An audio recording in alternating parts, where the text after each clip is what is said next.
Hey, so new updates on the add-on. I've been brainstorming about an actual name for the add-on, preferably a very straightforward name that explains the plugin on itself, but for now it's just called PolyMannequin. I made a placeholder icon in the parameters tab for the add-on icon, but I'm not sure if I'll keep that. I made groups finally functional, but they are called filter poses in the front end. These work as the name suggests. A filter pose will filter the pose palette to show only the poses that have the nodes present in the filter pose as well.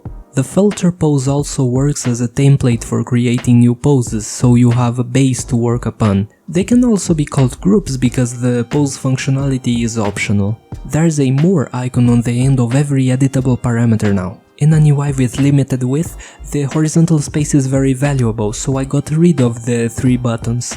When you click the 3-dot icon, you have the options to create, rename or erase the parameter key. I don't think this was very apparent from the last videos, but this functionality was absent.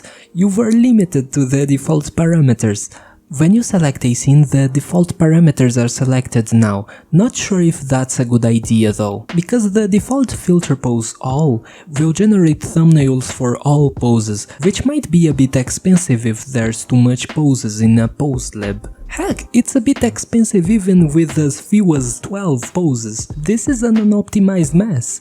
I added a right-click menu for pose thumbnails, so you can finally edit and erase poses without changing the JSON file directly. That was painful.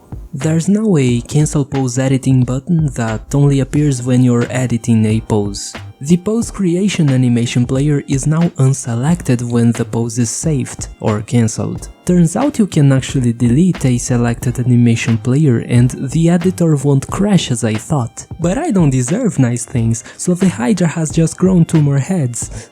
When you change the edited scene, some errors will occur and it has a chance of the editor crashing because the nodes inside an animation resource have no reference when you change the scene.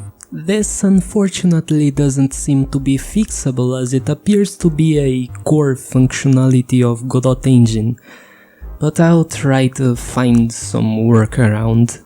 And the last thing, the pose thumbnails. I updated the offset code, but not sure if that's an improvement. At this point I'm just throwing rocks at the shadow and hope I hit something. The filter pose created a new problem for the thumbnail generation because only the nodes also present in the filter pose should be visible in the thumbnail. I guess I'll have to force myself to fix it at last. The add-on is relatively close to usable, but unless the thumbnails work properly, I can't release it. And that's all the changes until now. I'll try to be placing the thumbnail at the end of the videos until I actually get thumbnails for this channel. If you like this video, feel free to give it a like. See ya!